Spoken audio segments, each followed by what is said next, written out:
we're doing today is your Kabbalistic questions, okay? We're handling all the esoteric wisdom of the thousands of years of Judaism. Hi, my name is Eitan Kennefic. Eitan. I've been farming organically for the past 4 years, and California? Massachusetts. It's illegal there. Just kidding. Go on. Vegetables. I've been growing vegetables and working with dairy goats. And the issue of confinement animal feed operations has come up a lot in conversations. And I found it to be very confusing that kefos can be glatt kosher. Yeah. And shrita at that scale is kosher. So if you could just kind of talk about that. In the agribusiness, and when it comes to animals, so the treatment of the animals is like beyond low standard. I mean, you can watch videos on this. It's radical. I mean, just go on YouTube and see what's going on. You'll never want another burger as long as you live. Well, maybe at least till Shabbos. But anyway, it's pretty nasty stuff. And the question is, how could it be kosher? And also, how can you slaughter, for the kosher slaughter, when you're slaughtering that amount of animals, how can that be kosher? So again, I'm just going to give the super short answer, and that is that it is, even though it's forbidden to be cruel to an animal in Judaism, and in fact, that's one of the few commandments that the Gentiles have. Gentiles only have 7 commandments, and one of them is cruelty to animals. You know, certainly we have it as Jews. But it turns out that slaughtering an animal that was mistreated, meaning you could put a cow in a headlock for like a year straight. If you slaughter it, it's still kosher. The slaughtering and the treatment of the animals are not, it doesn't affect its kosher status, as you know. And but it may affect the conscience of people. I know many kosher eaters who are not eating kosher meat. We're not eating meat from those kosher slaughterers because of the treatment of the animals there. And they just conscientiously choose not to eat it. Because of that, they do eat free-range, more organically grown animals, but they will not eat those animals. That's that's the best I can do. And as far as slaughtering in quantity, in that case, there's heavy-duty supervision there, and they're doing a good job, you know. And if they blow it, so they blow it. And there are different tricks. There are halachic tricks that are within the realm of halacha. There are tricks to do just to make sure everything stays on the level of kosher. And but it's kosher. What can I say? It's kosher. Kosher. But again, someone has to deal with their own sentiments to see if that's something they want to be supporting or not. The soul's made out of 5 parts, right? Yeah. So the first 2 parts, how can humans access it? The Haya and the Yehida? Can we access it? Yes. That's your question? Yes. Okay. So I'll go into some detail on this just so everyone knows what's going on here.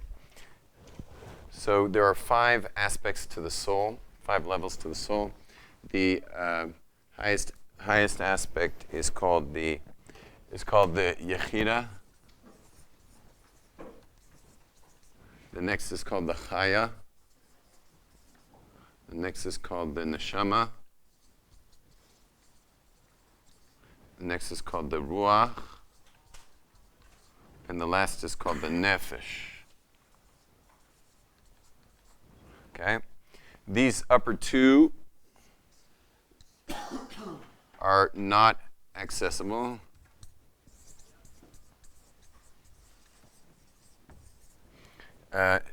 Until death. Only at death are they accessible. And the other 3 are totally accessible. These are the accessibles.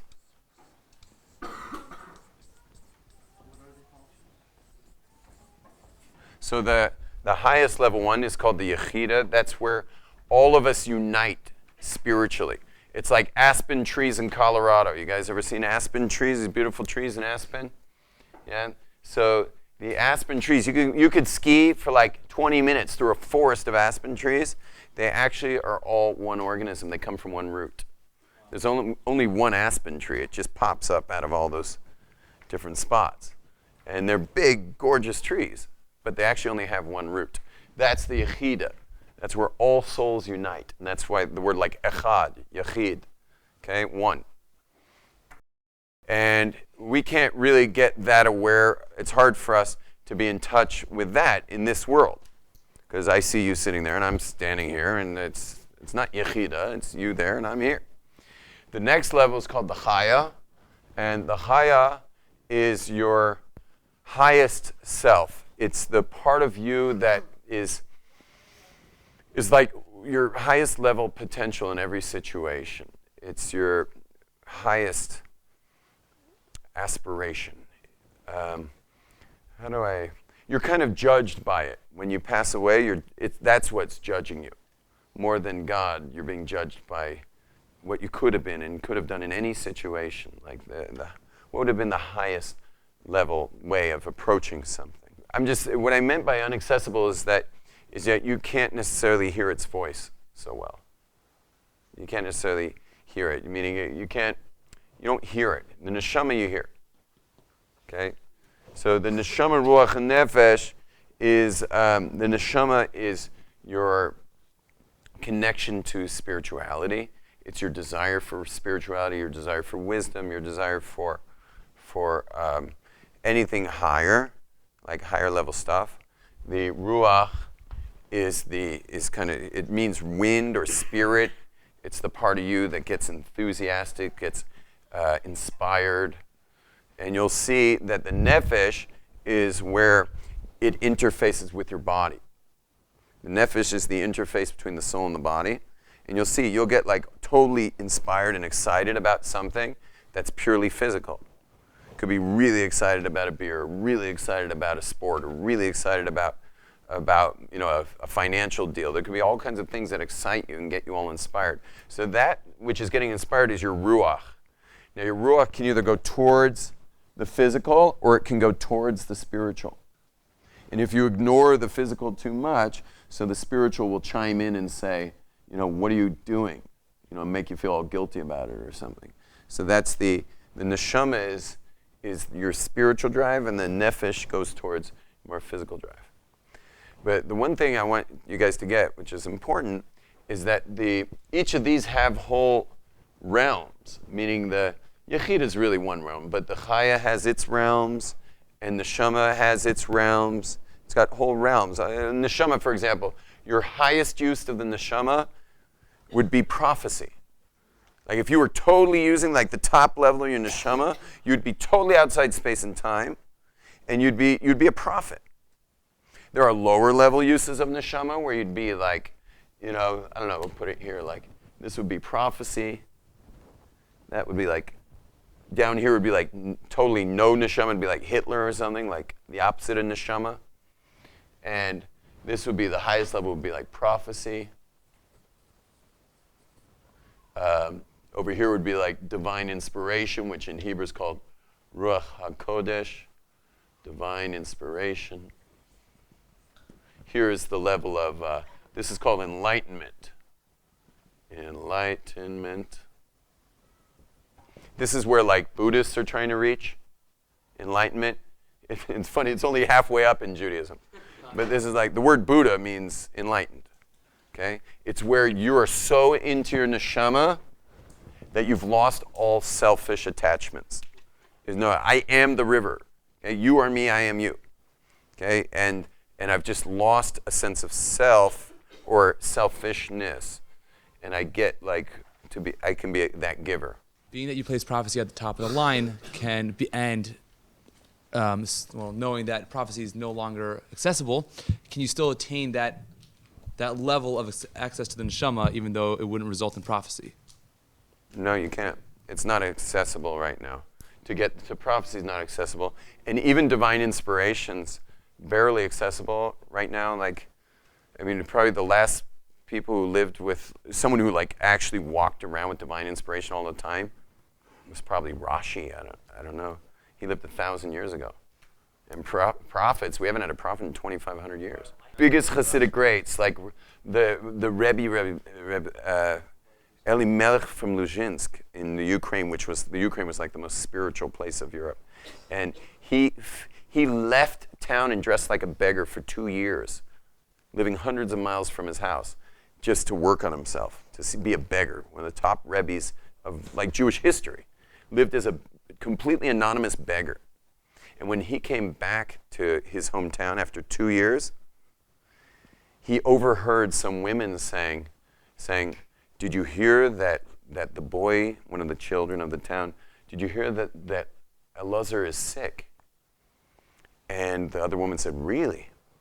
And this rabbi happened to have a son named Elazar. And so he's walking and he's thinking, I hope it's not my Elazar.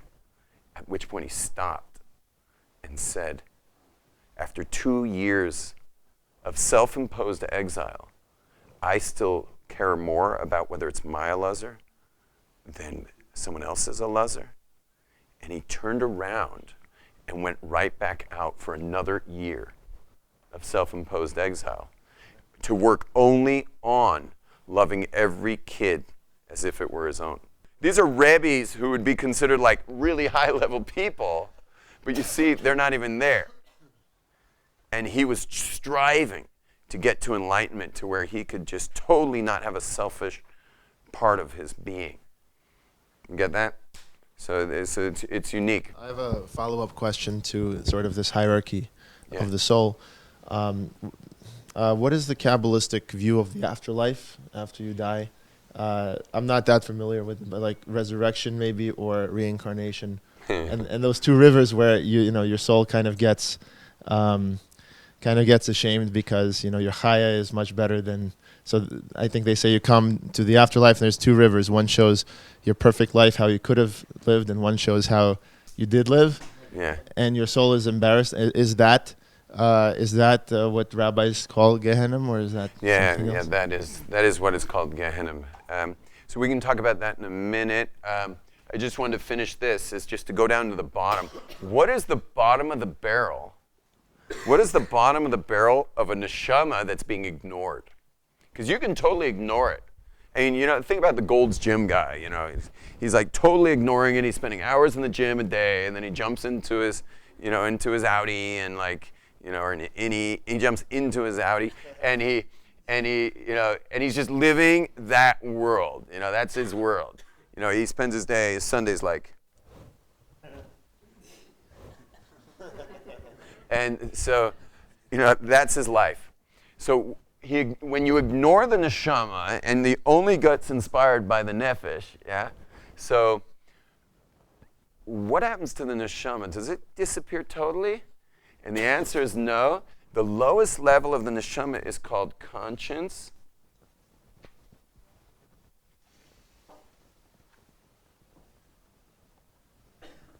And if you don't listen to the conscience, what's it called? Guilt. Have you ever thought about this? Conscience and guilt are purely spiritual. Right? If a lion is about to like jump onto a deer, you know, it doesn't like stop midway and say like, this is wrong, you know, or let's say it just does it anyway, you know, and eats it. There's not like a lion psychologist comes to all the cubs are like, I feel dirty, you know, you are dirty, you're covered in blood, you know. You understand that this is purely spiritual stuff for people who ignore their soul, for people who ignore the neshama, which we often interchange with soul in Judaism. For people who ignore the neshama, this is it. It's just like the beepers on the back of your car, you know, that tell you to like stop, you know, beep, beep, beep, beep, beep, beep, beep, beep, beep, beep, beep, beep, beep. You know, it's a voice inside that says, don't go there. But meanwhile, there's billions, if not trillions of advertisements saying, you know, just do it. And then eventually, when you can't distract the guilt, eventually you start to numb the guilt. But how big do you think the alcohol industry is? Yeah? Or how big do you think, I don't know where Colorado's at this point with the no longer medical marijuana program, you know? And how big's that industry? When you can no longer numb it. you know? Or how about pharmacology, you know? Pharmacology, you know? You just do whatever you want, just do it. If you're feeling bad about it, well, we got a little something you could take, you know? You'll be feeling just fine. Yeah? It's wild, wild. So anyway, it's just to realize, I just want to make that point, is that your neshama never goes away entirely. It still sticks with you. But a shame, what a shame, to use your fiber optic link to heaven, meaning your fiber optic link to spirituality, to reality, ultimately, to have that be relegated to conscience and guilt. That's silly. This is your link out of town, man. This is your antenna for transcendence. And most people you meet are just dealing with conscience and guilt all the time. What a shame. What a waste. It's like driving a Lamborghini like 30 miles per hour. It's a waste.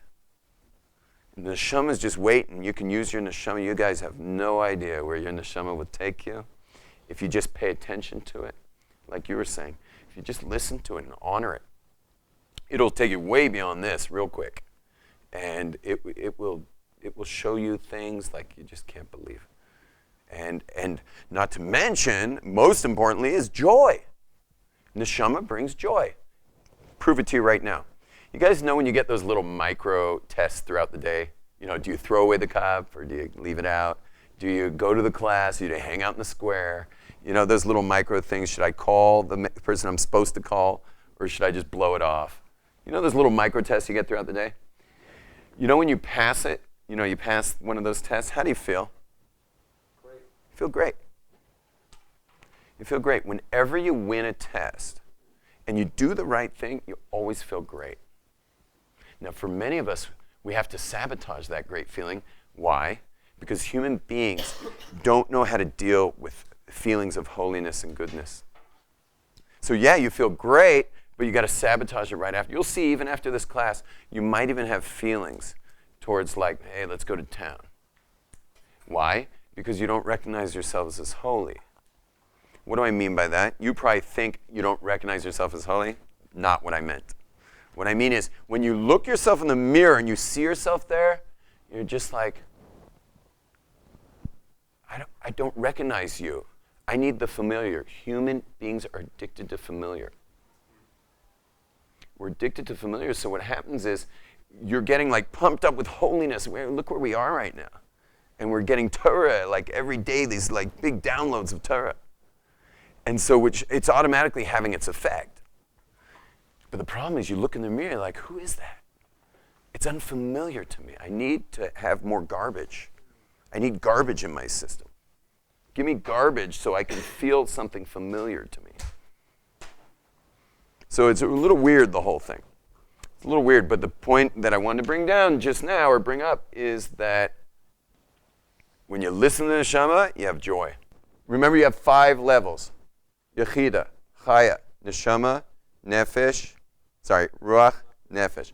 Now, each of those have gradations. We only explain the Neshama. The Nephesh also has gradations. And the bottom gradation of the Nephesh is the tip of my pinky and let's say the fingernail, which will segue into your question. That'll be the fingernail. Okay? And now what's happening is there's a cutoff here. It's right here. And the bottom of the Nephesh interfaces with the brain. That's what gives you, right now, you're listening to me, right? But your point of reference does not show up physically. They've mapped the whole brain. They cannot find you. You don't exist. Meaning you don't exist physically. That's your Nephesh. Who you're listening to me now with right now is your Nephesh. They can't, all the brain science, they cannot find you. They can't find your point of reference. Now that point of reference is your Nephesh. It's the very bottom of the Nephesh. The fingernail is all the stuff that glommed onto it through making stupid moves. Because every stupid move we make has its residue. There's a residue of stupid moves. Okay? And what's happening is I'm walking around with this like gigantic soul. And I've got this teeny little part that's 0.01% of who I am. And that's my point of reference called the Nephesh, right? That's the part of me that's like, oh, here I am in Jerusalem. Yeah? But 99.9% of me is the spiritual that's above it. Can you think of a greater identity crisis than the fact that we've been walking around thinking that the 0.01% of me is me? That's a crazy identity crisis. It's crazy. It would be like one molecule of the entire Atlantic Ocean, one molecule in the middle of the bed of the Atlantic Ocean has declared independence from the ocean. I have nothing to do with this ocean. Yeah. That's the way we walk around. And all the marketing and the Greek world and our whole war with over Hanukkah and the Greeks and everything was our fight with them of saying like, no, I'm giant. And the Greeks said, we can't govern individuals who think they're giants. How do you govern individuals like that? They're ungovernable. You know, it reminds me of Golda Meir when she said to the President of the United States like 50 years ago, you know, he said to her, you know what it's like to be the president of 300 million people? And she says, you know what it's like to be the prime minister of 6 million prime ministers? You are giant. Each one of us is giant. And this, by the way, I'm just going to bring up, it's a separate subject, but this is God's plan, is that you're giant. I mean, you actually happen to also be giant, but this is God's plan, is that God created every single human being, Jew and Gentile, black man, white, B'Tselem Elohim, with the image of God inside of him or her. So every person is giant. But you can't govern people who think that. So what governments have done throughout the world is they push them down and make them small. And so governments throughout the world have pushed down leaders of whole communities. Every country was led by medicine men, by the men who understood the giantness of every individual. Until, of course, the machine comes in. Welcome to the machine. And wipes out whatever Amazon jungle civilization that was, and especially the medicine man, who teaches everyone how big they are. And we are that exact representation. The only difference is God chose us at Sinai to be this nation that's going to like cross the finish line. Like at the end of history, we're going to cross through the tape of the finish line. We are the model nation of the world to tell everyone that every individual is giant. And you'll notice when those same shamanistic substances hit America in the late 1960s, it was all legal. What did anyone know from it? And as soon as they discovered that it makes an individual giant, and you realize you can't govern people like that, it immediately got classified as legal. Sorry, as illegal. These are the guys who founded these companies. And they're like, oh, you want to make that illegal? That's cool, you know. We'll just work in high tech for a while. You know, so they go into high tech, and they created what's called the personal computer, which again, the government didn't know better. It was like, oh, that looks innocent enough. Help yourselves. I remember my first computer with the floppy disks and stuff. We're like, we didn't think anything of it, but slowly but surely, it was whittling its way down to the power of an individual to make gigantic changes in the world with just one little press of a button. Whole governments, despots, dictators, torn down with social networking. The power of the individual is back.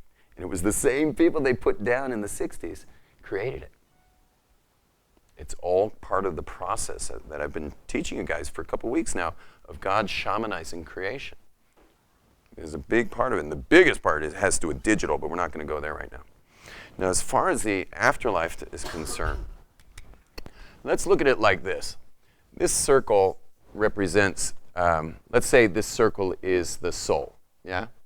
And it's in the world of souls, this giant, beautiful world of souls. Yeah, it's up there in that world of souls.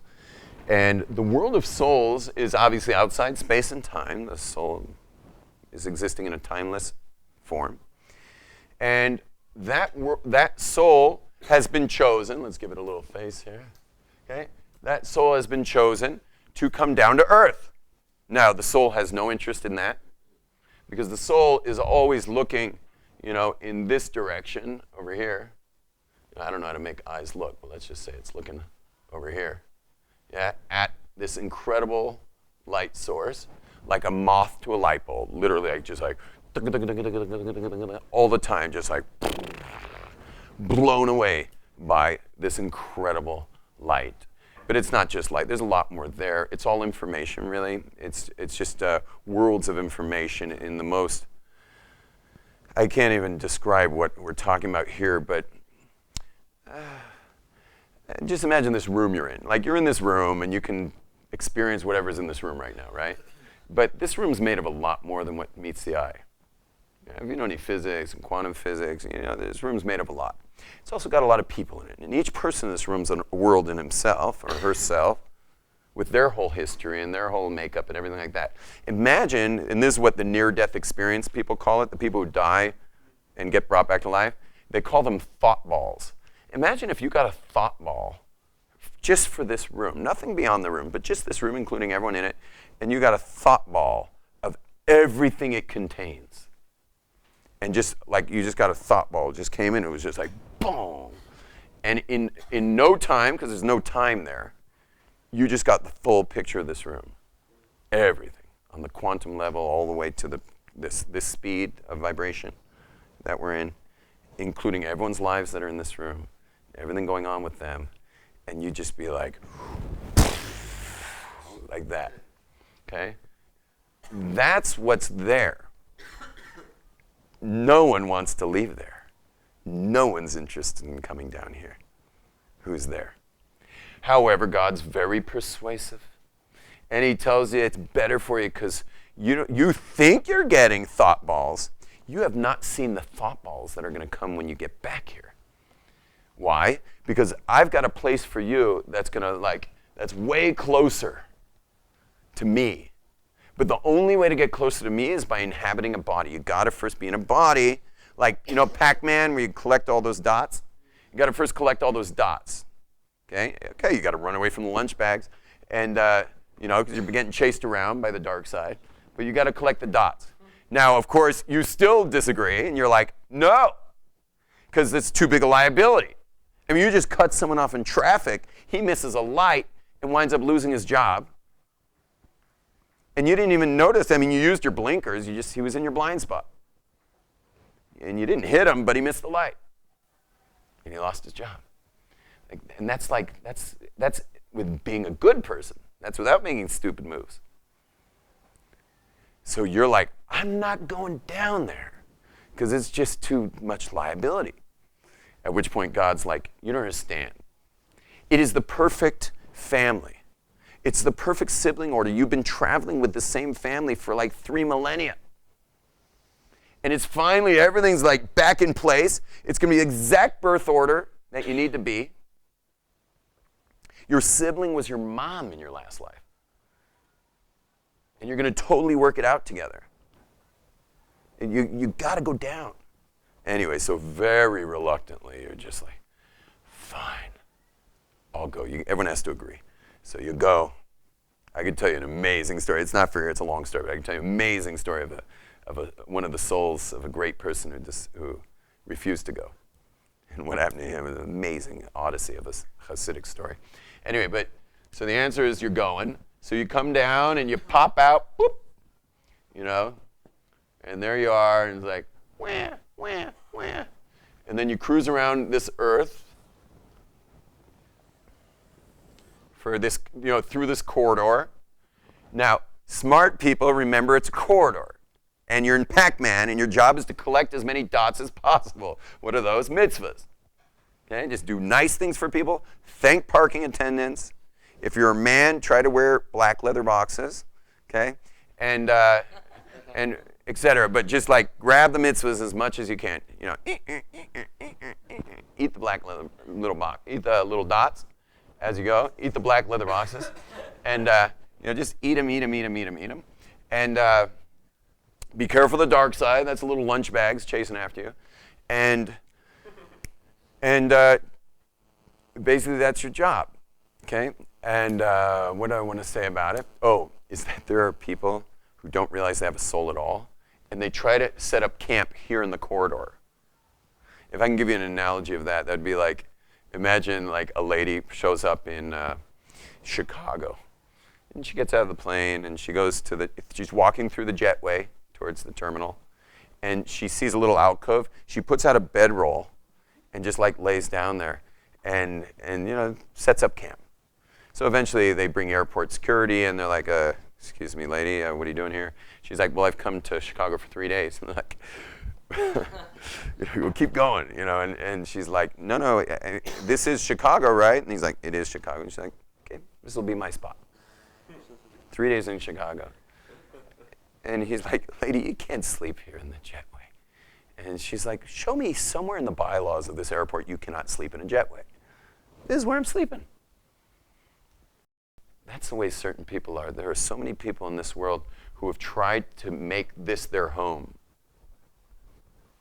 And it's not the kind of thing you want to do. Especially because no time passes. Let's say this is death over here. I don't know how to make death. We'll just make another circle to come out. Yeah? This is death. Okay? So you don't want to make the corridor to your destination the place you're staying. That's one. And two is, don't forget, no time passes from birth to death. From the time you're born till the time you die, no time will have passed. Not even any time. Imagine, I'll give you an example. Imagine the person you're next to. You happen to have a neighbor there, okay? And you've been next to each other for the last 400 years. Earth years. There's no time there. You've been together for 400 years, and it turns out you forgot to collect dots. You collected nothing, which means you're going right back where you were, the same exact spot, which is still amazing. I mean, the thought balls are cool there. Do you think this guy's going to say, where have you been for the last 80 years? Is he going to say, where have you been? No time passed. Time's a created thing. This whole entire experience you're having in your life, no time is passing. This is just, you're inside the Truman Show right now. You're inside this giant bubble called congealed consciousness of God. This is God's congealed consciousness. And now your job is to cruise around in here and do good things. Bring love, bring light, lots of mitzvahs, stuff like that. Avoid the negative stuff, the lunch bags, and just do goodness in your life. No time's going to have passed. Don't get fooled. Even time is like camping out in the jetway. Thinking of time the way we do it's a mistake. And you're not old and you're not young. You're just on this journey in a physical realm, within a spiritual realm, and you're being given an offer that you can't refuse of getting really close forever and ever. No. Not to take your beliefs or everyone's beliefs, but it sounds like a lot of cute stories to make us maybe not fear death or miss our family. Where's some sort of evidence? Does the Torah tell us this is exactly what happened? And where in the Torah does it tell us that? Wow, that's an amazing question. That's a great question. So I'll tell you the source of all this. The source of all this, and we're only kind of halfway there, but the source of all this is Kabbalah. Okay, it's from the Kabbalah. And the Kabbalah, so what, right? I'll go to some other mysticism and it'll tell me something else. Real mysticism, by the way, will tell you very similar stuff about this world. Because you'll notice that the Kabbalists, when they discuss death, and the shamans, no matter what continent you go to, whether it's Australia all the way to South America to Native America, the Native Americans, the shamans, no matter where you go, say the exact same thing. So there's a universal knowledge here. So that's one thing that, for me, means a lot. That means a lot. If the shamans and the Kabbalists are talking about the same exact stuff when it comes to death, and the shamans who obviously have this access to it, and the Kabbalists who have our Kabbalistic tradition, so that means a lot. There's another thing that means a lot, is that the sages are the same sages that taught you what is a pair tefillin or what's a pair of tzitzis or how to keep Shabbos or any of the things that we trust them for, or even who's a Jew. How do you know you're Jewish? It's only the sages. Torah doesn't say. You know, the sages tell us. I mean, the Torah hints at who's a Jew, but we're trusting the sages for everything. And that you even exist as a Jew today is only because you had a great-great-grandma who went to mikveh, because she would never cohabitate with your great-great-great-grandfather unless she had been to mikveh. Well, what's a mikveh? Well, you have to ask the rabbis. It's back to the sages. Well, our sages are the same exact sages that are in the Kabbalah. Meaning when you open a Mishnah to see how to make a mikveh, and then you open a Zohar, it's the same dudes. It's one-stop shop. It's not like today where you have like halachic authorities and then these Kabbalist types who tell you got to like change your name or something. Okay? It's not like that. In those days, it was the same guy you're trusting for how to do basic Judaism. All the way to advanced, halachic, observance, are the same exact ones that taught us all this Kabbalistic stuff. And where it shows up in Torah isn't that relevant either, because the Torah is like very need-to-know basis. And if you look, for example, the desert, it's interesting to know about the Jews in the desert. They were there 40 years. How much of it was recorded in the Torah? Parts of 2 years. Can someone tell me something about Abraham's life besides what the Torah says? I mean, we have rabbinic traditions. We have our sages have rabbinic traditions, oral tradition from Sinai about Abraham. But the Torah is missing a lot of that stuff because it's all hyperlinks. See, Kabbalists, when we read a story about Abraham, we're reading a story about Abraham. When the Kabbalists read it, they're reading a string of information. And so, yes, it's embedded in there. It's all embedded in Torah. And a Kabbalist, maybe if you stay with me and study a few years, could show you exactly where all this is. I couldn't, I'm not on that level, but they could show you where all this is just by scanning certain letters and certain sentences. And he would show you, but it would take a high level of understanding to get there, to see where it is. Name's Gavriel Chalfin-Piney. So this is a question about kind of going back a little bit to like vocations and like what you're doing kind of in this corridor. I'm just using a few examples of like rabbis, artists, soldiers, athletes, spiritual leaders. It's like and to use like a personal anecdote, it's like for me, I feel split. Like I could be a doctor, I could be an artist, could be a rabbi. And it's like, I'm not sure how much of this is going to make sense, but looking at it in terms of like, what's a liability? What is the most spiritual? Where the mitzvah is like lying, and like it's also being young, but like which paths do you go towards? Given this? Given anything. There's a lot of people who choose to just live their lives in Torah. Yeah. And I think this was also just harping on what you've been saying, and some others of like Buddhist monks are like, okay, forget this world, I'm going to go live on a mountain for the rest of my life. As opposed to Judaism, where it seems more of like, no, your mountaintop is like right here. There are those who choose to live their lives fully engaged only in Torah, and that's a rare opportunity because not so many people are going to fund that. Who's going to fund you learning Torah for the rest of your life? So you really got to choose an occupation, but I highly suggest spending a certain period of time getting literate. You should be literate in the Torah world, and and for each person that's going to be a different amount of time, but all of us should be literate. I think that's basics. So taking time off to be literate, that's my first suggestion. As far as vocation, I don't think vocation matters that much as long as it's really in your zone. And it's a whole other subject of like really making sure you're in your zone. For example, there's intellectual people whose zone will be in ideas. There are more interpersonal people who would make great proprietors of a restaurant, and that's going to be their zone. Then there's other more artistic types. They're more instinctual types, and their zone might be dance or art or music or something like that. So I'm more interested in someone being in their zone. I believe God created your zone, and that you're supposed to honor that and spend your time doing that.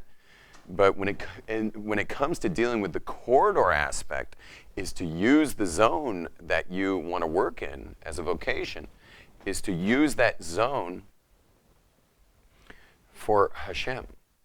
You're going to be interacting with people no matter what profession you do. Interact with goodness and kindness. See the other person as yourself. If you wind up in a business situation where you could make out with more as long as you keep your mouth shut, open your mouth and say, I want this to be equitable for both of us. I want a win-win here. I don't want to rip anybody off. I don't want extra residue on me. If you're just purely in finance, which means let's say you're pulling in, let's say you're after taxes, you're clearing, say $5 million a year after, like really getting wealthy. You're clearing $5 million a year. Well, that means you automatically owe 10%, which is $500,000. You're building institutions now for the goodness of humanity, and you're starting yeshivas now, for $500,000, and so it's just go to work for it, No matter what you do, you're still buying the kosher food, which means the butcher is now putting his kids through Torah school off your occupation. And now they're taking it's just, and now those kids are growing up in Torah all off your having just bought meat for Shabbos. So you can totally spiritualize your life. You just got to look at it spiritually. I mean, a doctor. A doctor just could be spaced out and just think he's healing bodies all day. Or a doctor could be doing the greatest kindness and doing the greatest mitzvah. My name is Yehuda Gutkin. I wanted to know why, or maybe give a reason why there's only how many in the shop. It's only how many souls are there? There were and we have to reuse them, or why didn't we have how many millions and billions of souls, new souls, fresh souls? Excellent. So the question is, why are we all recycled reincarnations of the 600,000 root souls of Sinai? That's one question. I was informed once that it's possible to get in touch with your Yetzer Hara, literally. And I wanted to know how you do that and the benefits of what you could do with it. I'm busy trying to get out of touch with my Yetzer Hara, literally. I think I hear the question. So I don't know what that means exactly. I mean, I'm mostly in touch with my Yetzer Hara all the time. I think we all are.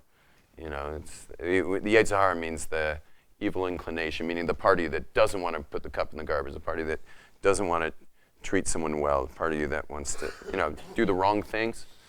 So you simply harness it and do the kosher thing using that same Yetzer Hara, if you can. Meaning you can actually harness it. Every morning we have a prayer that God let us harness the Yetzer Hara to do good. Aharon Dornbush, and my question is, what is perfection in the physical realm? God is perfect, Yeah. and so when we strive for perfection, I guess in my own mind, I see things like trees. They're just being themselves as being almost perfect. But then we had this argument that they're always striving to grow and to. So I'm just wondering if there's ever a state of perfection in just simply being. In a deep way that I think will touch all of us is that and it touches the tree growing too, and the perfection is that at all times what is perfect, and yet at all times there's room for improvement. Meaning, just quickly, let's take your father, for example, and for the girls, let's take your mother. Okay, for the guys, your father, and girls, your mother. They could they be more perfect? Yeah, they could. But are they exactly as they are right now? All they are and all they're not? Yeah. And in that state right there, if you would just recognize that, you would sense their beauty and their love for you, and you totally connect. Accepting them for all they are and all they're not. There's a lot of imperfection, but in that freeze frame of life, if you just freeze frame it, there's a perfection there. And I even argue that this is the key to growth for ourselves too, because if you, I think every one of us is a work in progress, and I don't think any of us have made it. But if you freeze frame yourself right now, there's a sense of acceptance that gives you a launching pad for your next level of growth. There's a lot of people who are so into growth but they never experience God now. God's where you're at now. This is where God interfaces with you now and loves you now and is creating you now. Do you have to grow? Yes, you must grow. You must move to the next station in your growth. But here you are now. Don't miss where God and you interface. And that's why I meet some people who get that God's interfacing with them now, but they're not really into growth. And then I'll meet another person who's like, Mr. Growth, you know. But he never gets that God's interfacing with him now. So one's walking with God and the other one's like postponed life to some other station he's going to hit. So the answer is perfection's right now, and the imperfection's also there, and we're going to grow to the next level. Okay, shalom everyone.